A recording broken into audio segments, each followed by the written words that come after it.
Warung itu selalu ramai. Pagi, siang, bahkan menjelang gelap.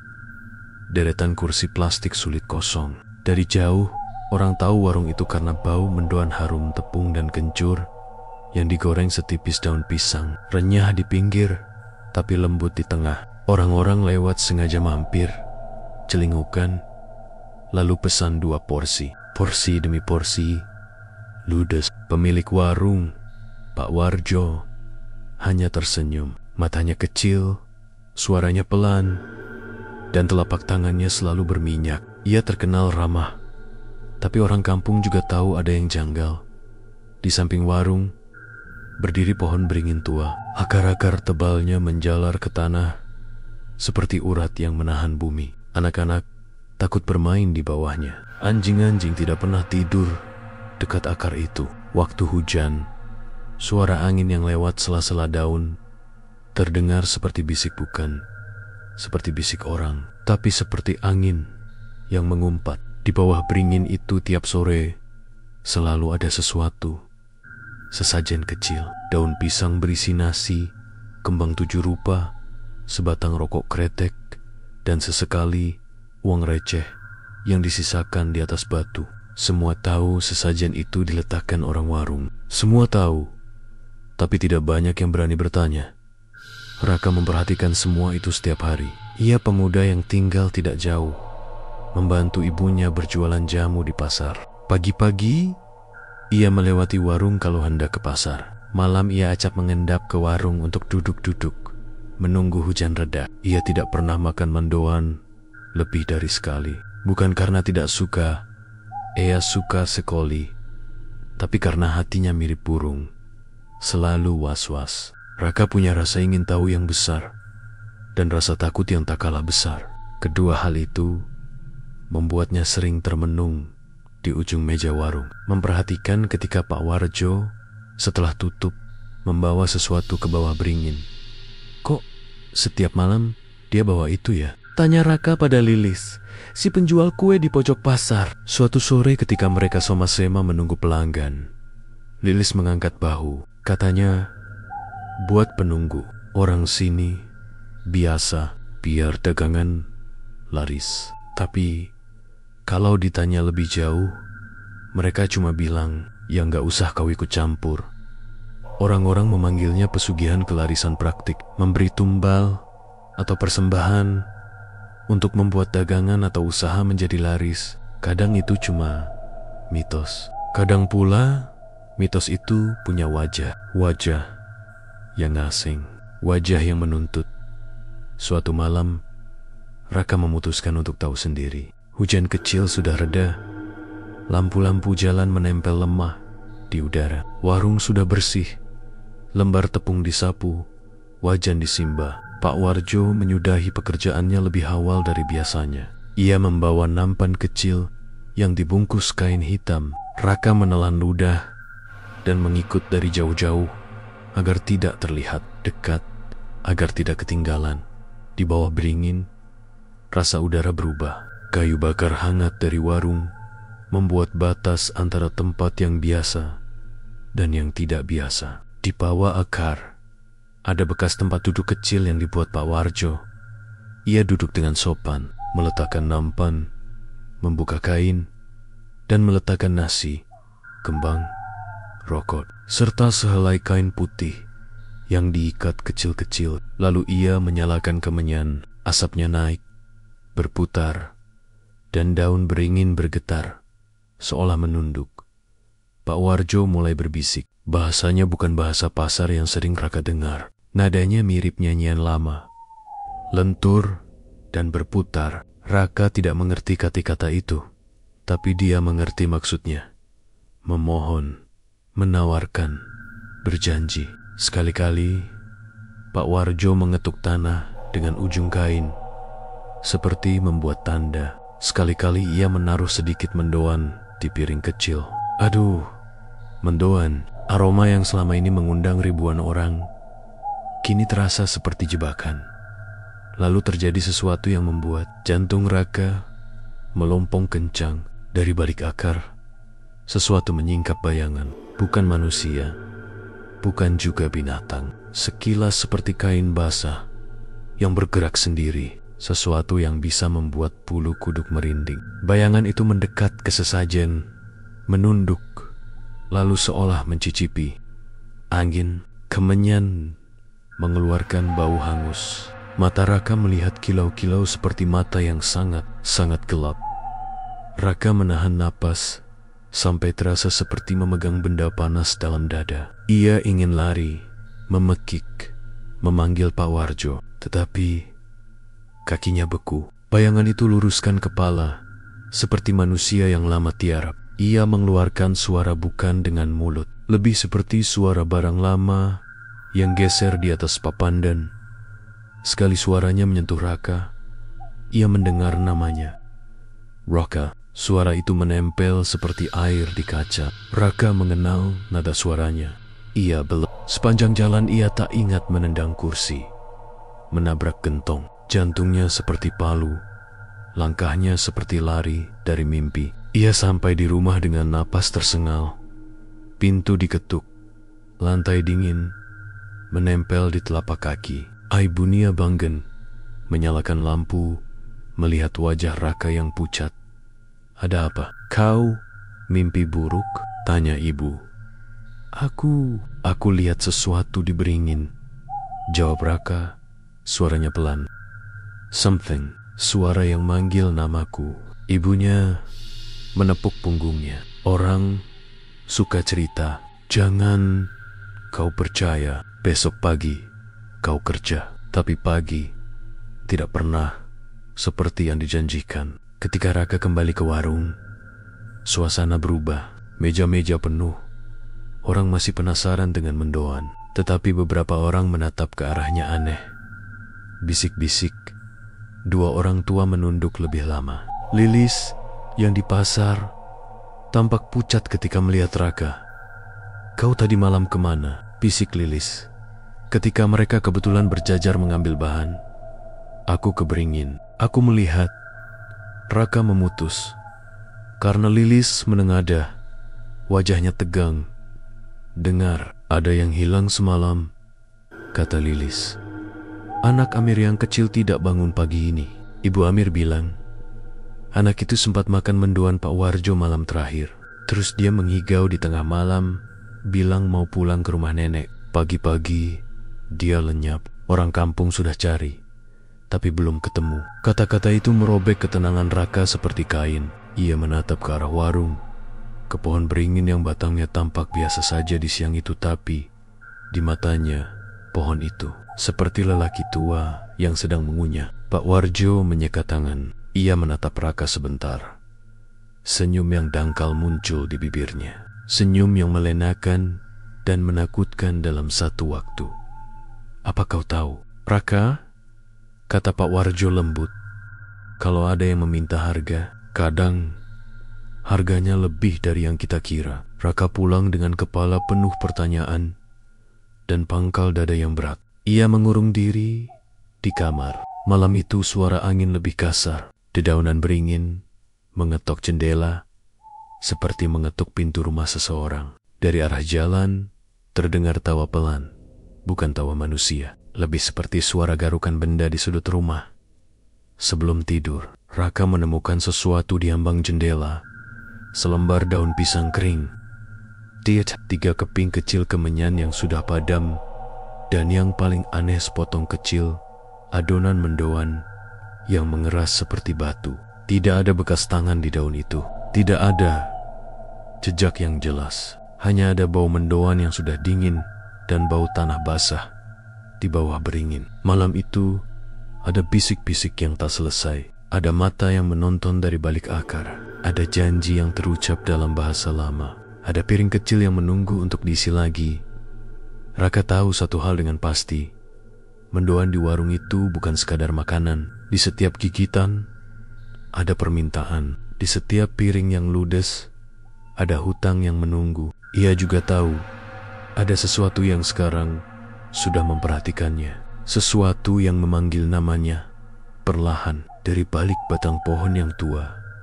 Ia menutup mata, mencoba menolak ingatan suaranya. Tapi suara itu menempel seperti embun di kaca. Dan ketika malam semakin pekat, dari dalam rumah terdengar suara-suara seorang perempuan kecil memanggil pelan, "Kak."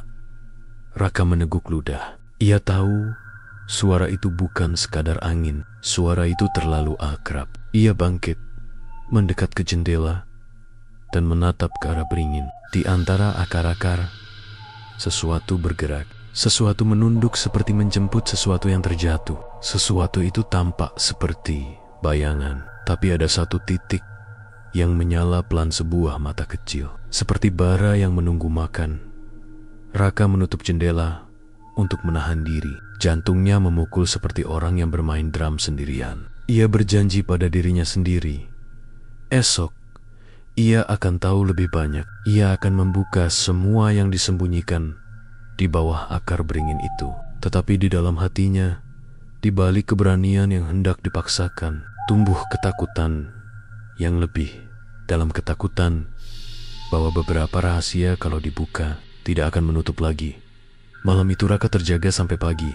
Di sela-sela tidur, ia bermimpi tentang mendoan yang bermata. Dan ketika fajar pertama turun, warung sudah ramai seperti biasa. Bau minyak lagi-lagi menempel di udara. Orang-orang datang, tertawa, dan tidak tahu bahwa di bawah beringin ada yang menunggu dengan piring kosong.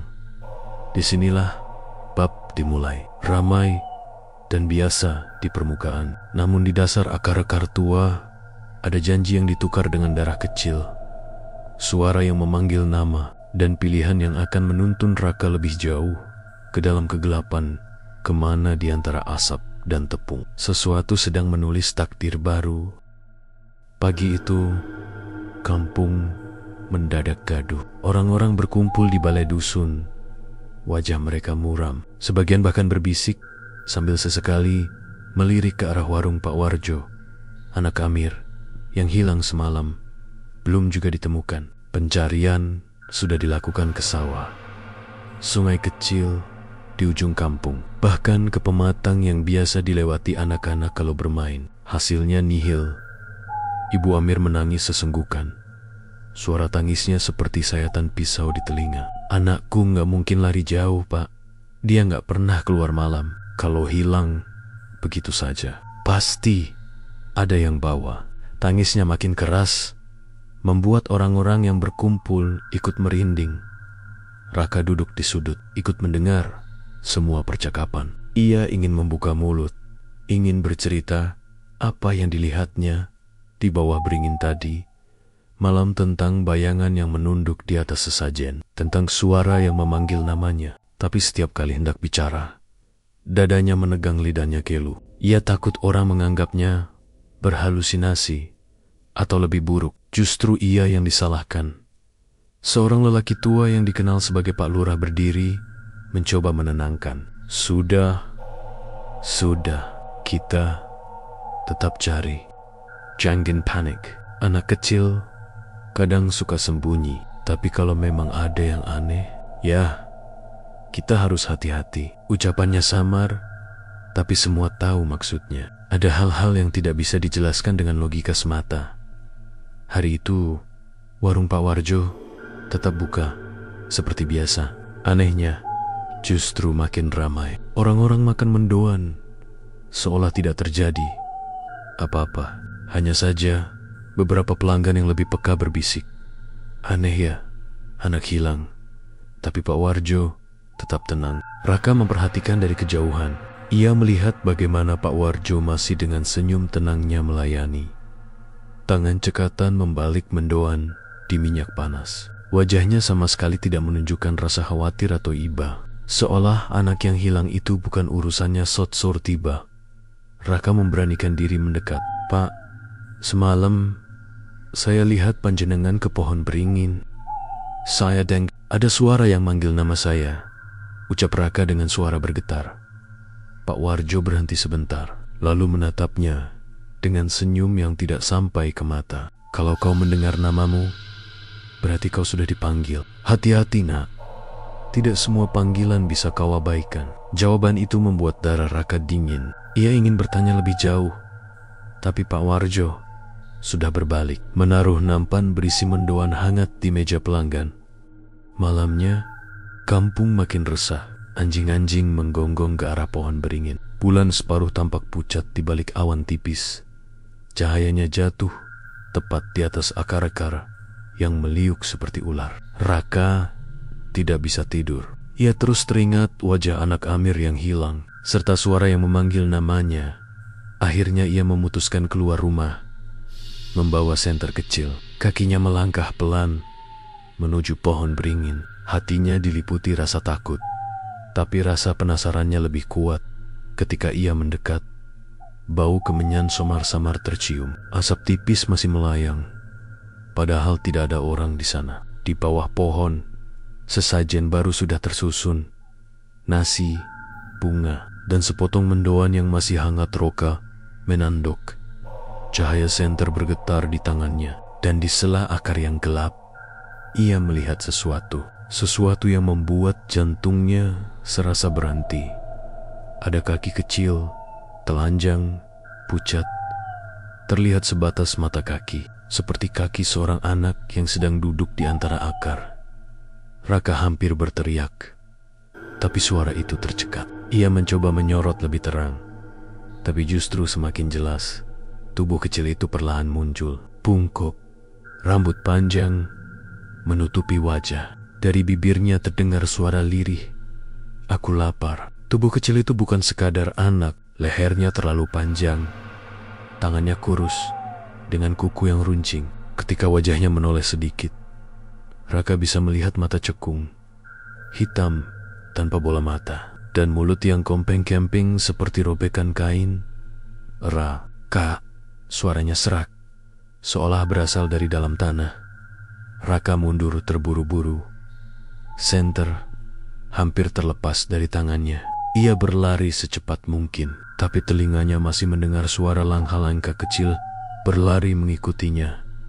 Kadang tertawa lirih, kadang menangis. Baru ketika ia mencapai rumah, suara itu lenyap, napasnya memburu. Ia mendorong pintu, menutup rapat, dan duduk di lantai dengan wajah pucat. Ibunya terbangun, panik melihat anaknya gemetar. "Kenapa lagi, Nak?" Raka hanya bisa menggeleng. Ia tidak sanggup menceritakan semuanya. Ia tahu satu hal, anak Amir mungkin bukan hilang begitu saja. Ada sesuatu yang mengambilnya, sesuatu yang kenyang dengan sesajen, tapi masih lapar.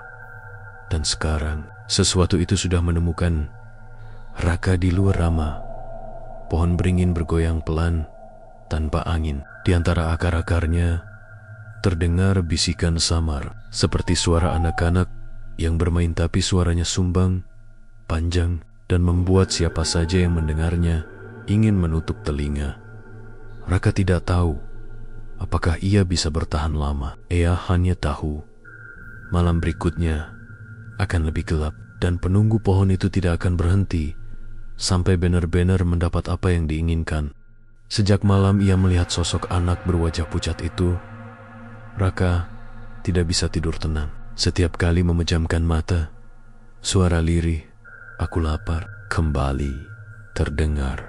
Bahkan saat siang hari, ketika matahari terik, ia masih merasakan ada sesuatu yang mengikutinya dari belakang seperti bayangan yang tidak pernah mau hilang. Di kampung, kabar tentang anak Amir yang hilang belum reda. Orang-orang sudah mencari ke sawah, ke kebun bambu, bahkan sampai ke sungai besar di ujung desa. Tapi hasilnya tetap nihil. Anehnya, beberapa orang mulai sakit tiba-tiba. Mereka mengeluh demam, menggigil, dan bermimpi buruk yang sama. Didatangi seorang anak kecil yang merengek meminta makan. "Ini bukan wajar."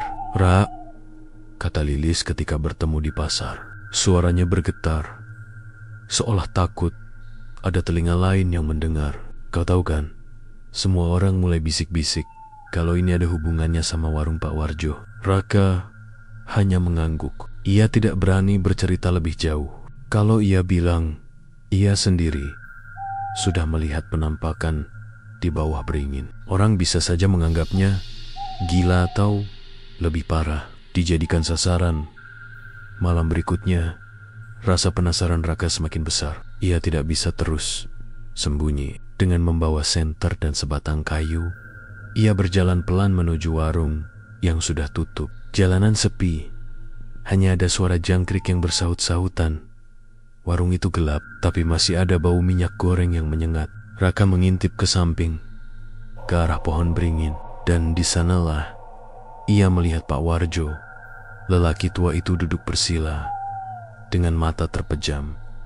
Di depannya ada sesajen baru di atas nempan. Kali ini ada seekor ayam hitam yang sudah dipotong lehernya. Darahnya menetes ke tanah, meresap di akar. Raka menelan ludah. Ia tidak pernah menyangka kalau sesajennya bisa sejauh itu. Jantungnya berdetak makin kencang saat mendengar Pak Warjo berbisik. Kata-katanya aneh, cepat, dan berulang-ulang. Seperti mantra, tiba-tiba angin berembus kencang. Daun beringin bergetar, dan suara aneh terdengar dari balik akar. Bukan suara manusia, lebih seperti gabungan antara tawa anak kecil dan tangisan bayi.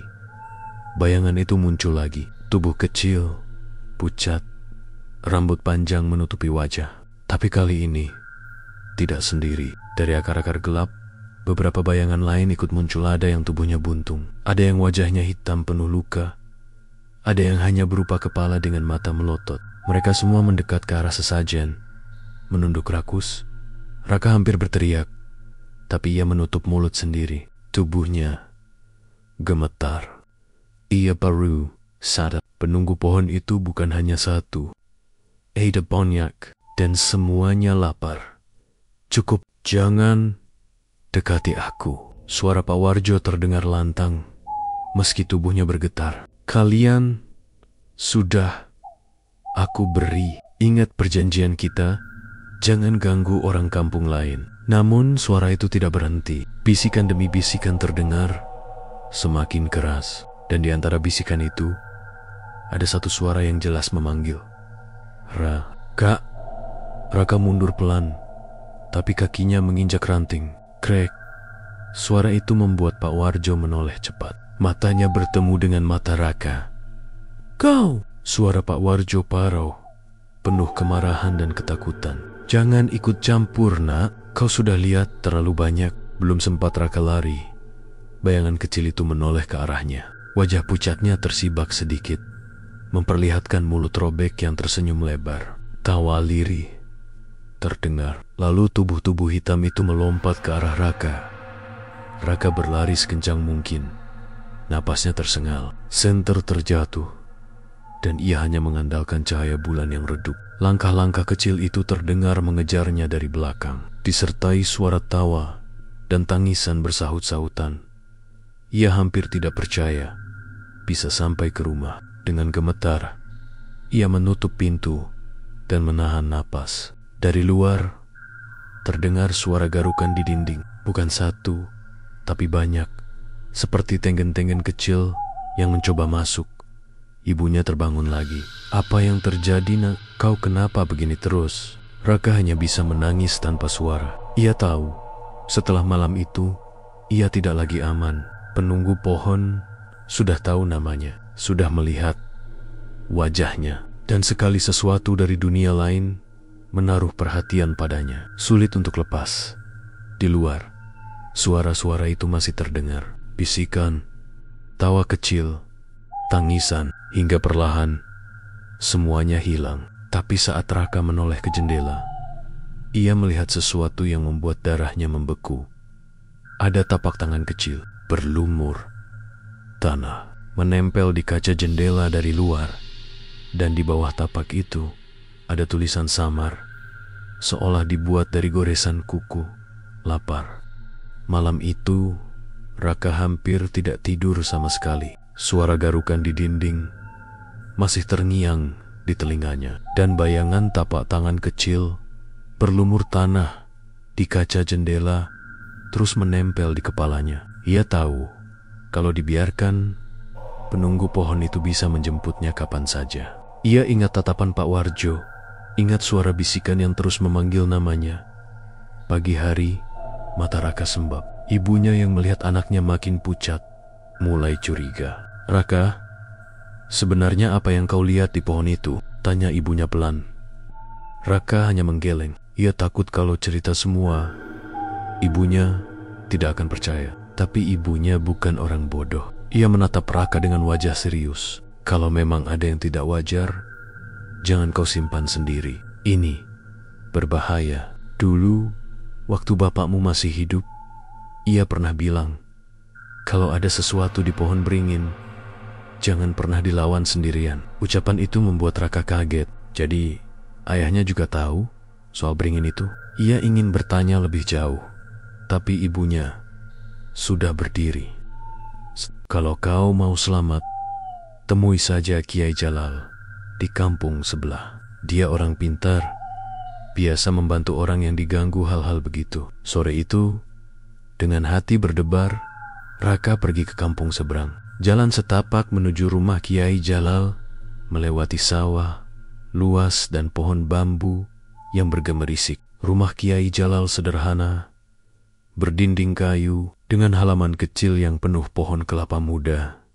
Kiai Jalal menyambutnya dengan tenang. Lelaki tua itu berjubah putih, wajahnya keriput, matanya tajam, namun lembut. Begitu melihat Raka, ia seolah sudah tahu.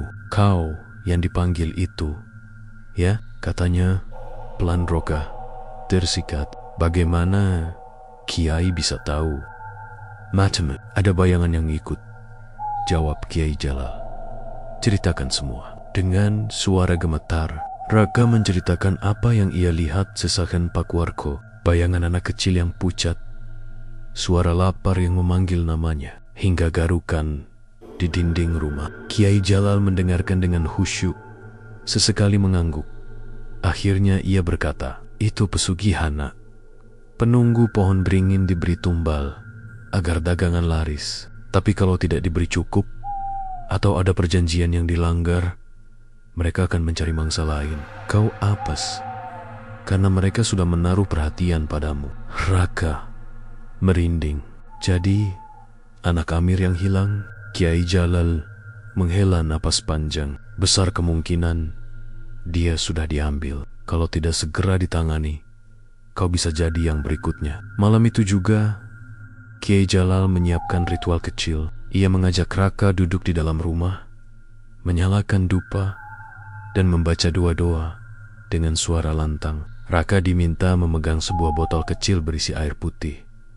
"Kalau kau merasa diganggu, percikan ini ke sekeliling rumahmu. Jangan lupa berdoa. Dan jangan pernah menatap langsung ke mata makhluk itu kalau muncul lagi. Ingat, mereka mencari celah lewat ketakutanmu." Raka mengangguk patuh, meski jantungnya berdegup kencang. Tiba-tiba, saat doa masih dibaca, lampu minyak di rumah Kiai Jalal bergetar. Api kecilnya bergoyang, lalu padam. Suara pintu berderit terdengar dari luar. Angin kencang berhembus, padahal semua jendela tertutup rapat. Raka menoleh ke arah pintu dan hampir menjerit. Di ambang pintu berdiri sosok kecil. Tubuhnya kurus, kulit pucat, mata cekung, dan mulut sobek yang tersenyum. Di tangannya ada potongan mendoan yang gosong. "Kak," suara lirih itu kembali terdengar. Raka mundur panik. Tapi Kiai Jalal berdiri tegak. Ia mengangkat tongkat kayu kecil dan membacakan doa keras-keras. Sosok kecil itu meringis. Tubuhnya bergetar, lalu mundur perlahan. Dari balik tubuhnya terlihat bayangan lain, lebih besar, lebih menyeramkan, seolah ikut mengintip dari kegelapan luar. "Pergi kalian, ini bukan tempatmu," teriak Kiai Jalal. Suara tawa melengking memenuhi ruangan, membuat telinga Raka sakit. Pintu bergetar hebat, lalu brok tertutup sendiri. Hening. Raka terduduk, tubuhnya gemetar. Kiai Jalal menarik napas panjang. Mereka semakin berani. Artinya, perjanjian Pak Warjo sudah tidak seimbang. Tumbalnya tidak cukup. Makhluk itu akan terus mencari mangsa. Raka pulang dengan langkah gontai. Malam semakin larut.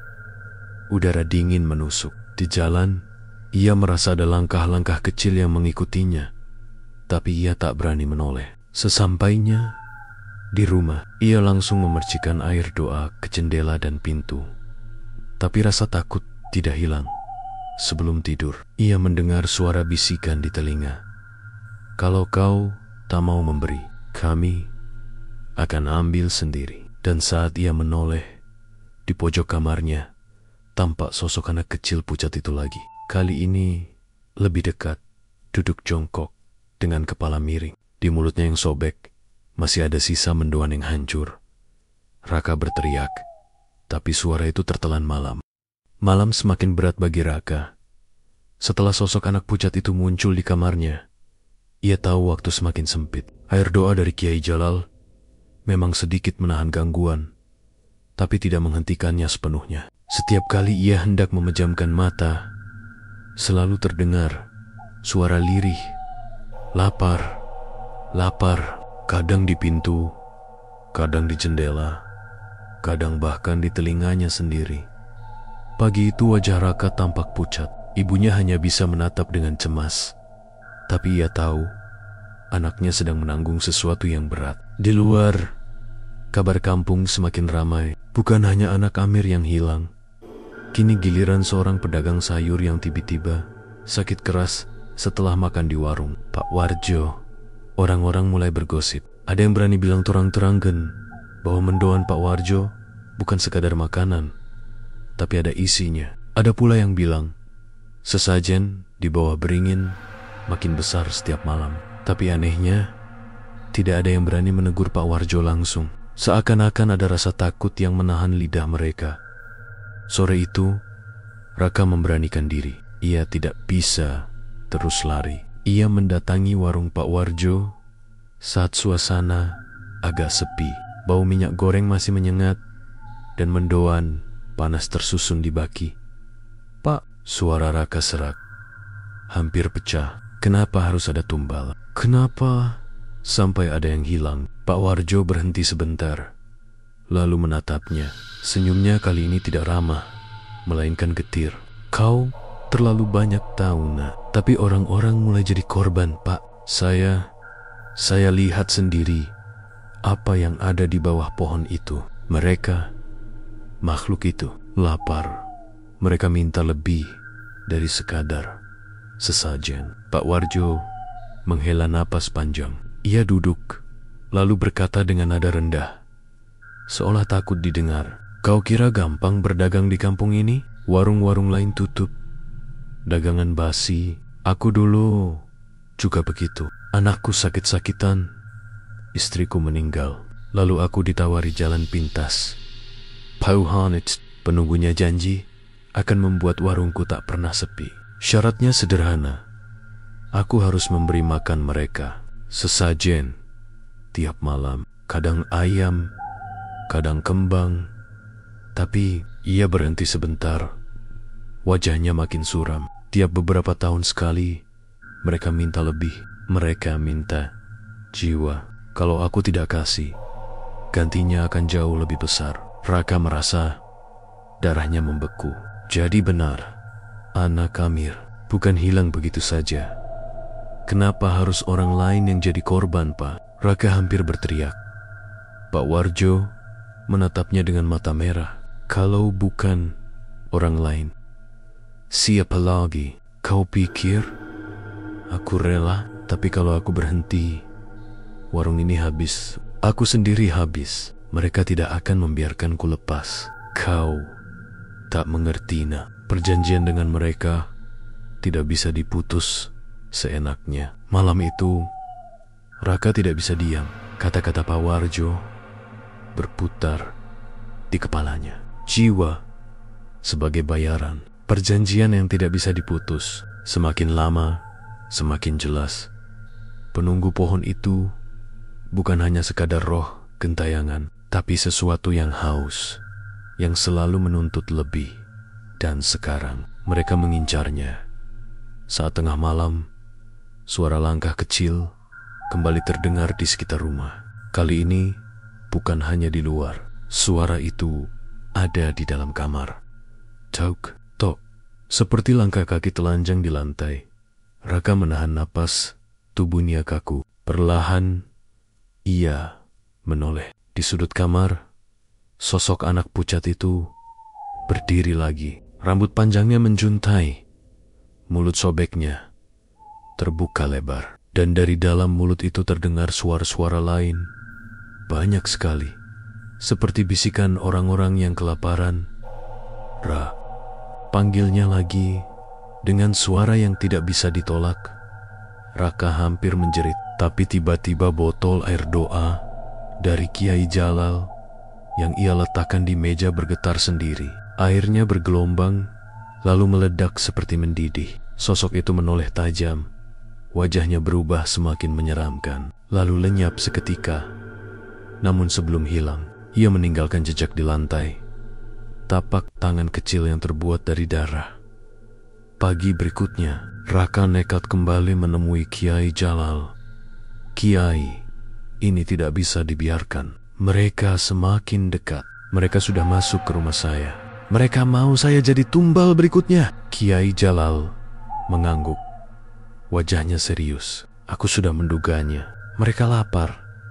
Karena Pak Warjo tidak bisa memenuhi janji. Kau sudah jadi incaran. Satu-satunya jalan. Kau harus melawan perjanjiannya langsung. Bagaimana caranya? Dengan menghadapi penunggu pohon itu. Tapi ingat, sekali kau masuk dalam lingkarannya, kau tidak bisa mundur.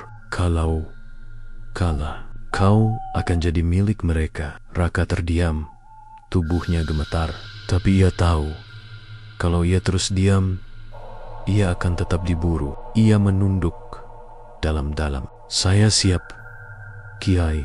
Malam itu, Kiai Jalal menyiapkan ritual di dekat pohon beringin. Raka diminta ikut serta. Warung Pak Warjo sudah tutup. Tapi dari jauh, terlihat bayangan lelaki tua itu mengawasi. Wajahnya penuh cemas. Asap dupa mengepul. Doa-doa dibacakan. Akar-akar beringin bergetar seperti ular yang marah. Suara-suara mulai terdengar. Lirih, lalu semakin keras. Tawa anak kecil, tangis, bisikan kelaparan, dan tiba-tiba dari dalam kegelapan, sosok-sosok itu muncul lagi. Kali ini lebih banyak. Tubuh mereka kurus, pucat, sebagian tidak utuh, mata kosong menatap tajam. Di antara mereka, sosok anak kecil dengan mulut sobek berjalan paling depan. Ia menatap Raka, lalu tersenyum. Lapar, giliranmu. Raka mundur. Tapi Kiai Jalal menahan pundaknya. Jangan takut, lawan dengan doa. Jangan biarkan mereka masuk lewat ketakutanmu. Namun suara-suara itu semakin keras, semakin dekat. Dan dari balik akar yang paling besar, sesuatu yang jauh lebih besar, perlahan muncul sebuah bayangan hitam, tinggi, dengan mata merah membara. Penunggu utama pohon itu akhirnya menunjukkan diri. Raka menelan ludah. Ia tahu inilah saatnya. Malam ini ia harus memilih melawan atau menjadi tumbal selanjutnya. Suara malam di sekitar beringin itu berbeda dari biasanya. Angin berdesir, tapi terasa berat, seperti membawa bisikan yang menusuk telinga. Asap dupa dari Kiai Jalal membubung tinggi, bercampur dengan bau tanah basah dan wangi bunga sesajen yang ditaruh Pak Warjo. Raka berdiri di dalam lingkaran kapur putih yang digambar Kiai Jalal. Tangannya gemetar, meski ia mencoba menahannya. Raka, jangan keluar dari lingkaran ini, bisik Kiai Jalal. Apapun yang kau lihat, apapun yang mereka lakukan, jangan sampai kakimu melewati batas. Kalau itu terjadi, aku tak bisa lagi menyelamatkanmu. Raka mengangguk, meski hatinya berdegup begitu keras, seolah hendak pecah. Dari balik gelapnya, akar beringin, muncul bayangan pertama.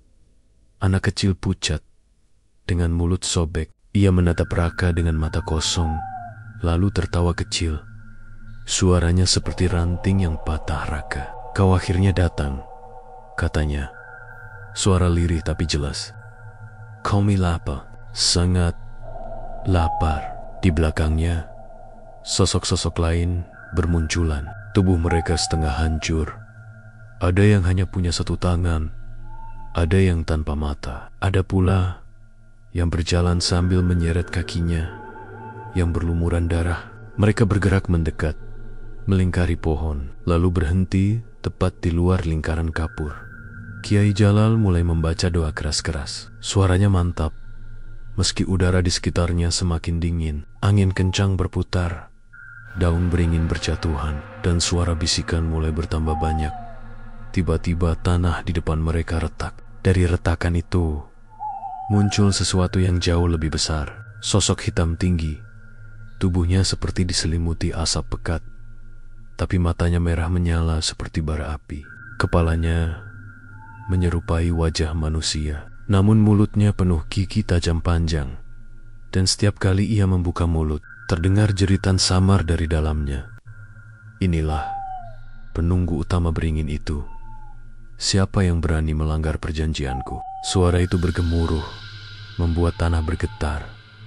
Kiai Jalal berdiri tegak, menatap langsung ke arah sosok itu. Kau sudah menyesatkan orang kampung ini, menjerat Pak Warjo dengan janji palsu. Sekarang, waktunya kau kembali ke tempatmu. Sosok itu tertawa keras. Suara tawa bercampur dengan tangisan. Janji palsu. Aku hanya menagih yang sudah disepakati. Aku memberi kekayaan, aku memberi kelarisan. Sebagai gantinya, aku hanya minta daging manusia.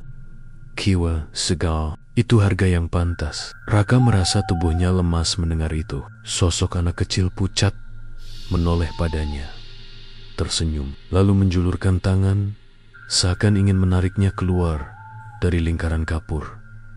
Ayo Raka, sekali kau ikut bersama kami, kau tidak akan lapar lagi. Kau akan kenyang selamanya. Suara itu begitu merayu, hampir membuat Raka melangkah. Tapi Kiai Jalal cepat menggerakkan tangannya, menaburkan garam dan bunga ke arah sosok-sosok itu. Mereka menjerit. Sebagian terbakar seperti asap tipis, meski tidak benar-benar lenyap. Fokus Raka, teriak Kiai Jalal. Ucapkan doa dalam hatimu. Jangan dengarkan suara mereka. Namun semakin kuat doa dibacakan, semakin marah penunggu utama itu. Ia menggeram, lalu mencambukkan tangannya yang panjang, seperti ranting hitam, ke arah lingkaran kapur. Sebagian lingkaran retak, garis putih kapur pecah. Raka hampir kehilangan keseimbangan. Saat ia hendak jatuh keluar dari lingkaran, tiba-tiba tangan lain menariknya masuk. Ia menoleh Pak Warjo, berdiri di belakangnya. Wajahnya penuh keringat, matanya merah, seolah berperang melawan rasa takut yang luar biasa. Pak, kenapa Anda ada di sini? Roka Turkit Pak Warjo menatapnya dengan wajah penuh penyesalan. Aku sudah terlalu lama jadi budak mereka, nak. Kau tidak boleh jadi korban. Biarlah aku yang selesaikan ini. Pak, jangan! Tapi sebelum Raka sempat menahan, Pak Warjo melangkah keluar dari lingkaran kapur. Berdiri tepat di depan penunggu itu, sosok hitam itu tertawa keras. Warjo, akhirnya kau datang menyerahkan dirimu. Sudah lama aku menunggumu. Pak Warjo menunduk, lalu berkata dengan suara serak, aku yang membuat kesepakatan. Aku yang harus menanggung akibatnya. Lepaskan mereka semua. Lepaskan Raka. Lepaskan orang-orang kampung ini. Ambil aku saja. Raka, untuk pertama kalinya ia melihat Pak Warjo begitu rapuh, bukan sebagai pedagang tamak, tapi sebagai manusia yang menanggung beban besar. Penunggu itu tertawa lagi, lalu meraih Pak Warjo dengan tangannya yang hitam. Tubuh Pak Warjo bergetar hebat, matanya melotot, dan darah mulai mengalir dari mulutnya. Namun, sebelum penunggu itu sempat sepenuhnya melahap Pak Warjo, Kiai Jalal berteriak keras, membaca doa terakhir sambil menancapkan keris pusaka ke tanah. Tepat di depan akar beringin, cahaya putih menyilaukan. Tiba-tiba, memenkar membungkus lingkaran kapur yang retak. Sosok-sosok hantu menjerit bersamaan. tubuh mereka berasap, lenyap satu persatu. Anak kecil pucat itu menoleh ke arah Raka. Matanya berkaca-kaca, sebelum akhirnya tubuhnya juga hancur jadi debu hitam. Sementara itu, penunggu utama berteriak marah. Suaranya mengguncang udara. Tubuhnya berusaha bertahan, tapi cahaya doa semakin kuat. Akhirnya, ia terhisap kembali ke dalam akar pohon, meninggalkan jeritan panjang yang bergema ke seluruh kampung. Ketika semuanya reda, Raka mendapati Pak Warjo tergeletak di tanah. Nafasnya tersenggel-senggel, wajahnya penuh darah. Tapi ia masih hidup. Ia menatap Raka dengan lemah, lalu berbisik, "Maafkan aku, Nak. Maafkan semua dosaku. Jangan pernah sekalipun ulangi jalan yang kupilih." Mata Pak Warjo perlahan terpejam dan tubuhnya kaku. Kiai Jalal menunduk, wajahnya muram. Ia menebus kesalahannya dengan tubuhnya sendiri. Raka hanya bisa duduk terpaku. Tubuhnya lemas, matanya berkaca-kaca. Malam itu, ia tahu warung mendoan itu tak akan pernah sama lagi. Dan pohon beringin itu mungkin tenang untuk sementara, tapi bayangan penunggunya akan tetap mengintai. Karena sekali pohon itu pernah diberi darah, selamanya ia akan haus. Beberapa hari setelah kejadian di bawah beringin, kampung itu tampak tenang. Warung mendoan Pak Warjo tutup total. Papan kayu digembok, jendela tertutup, dan di depan pintu selalu ada bunga layu serta lilin sisa doa warga. Raka masih sulit percaya semua yang ia lihat. Ia masih mendengar jeritan makhluk itu setiap kali mencoba tidur. Meski Kiai Jalal meyakinkan bahwa segel doa akan menahan penunggu pohon, tapi di dalam hatinya ada perasaan tak nyaman. Sesuatu belum selesai.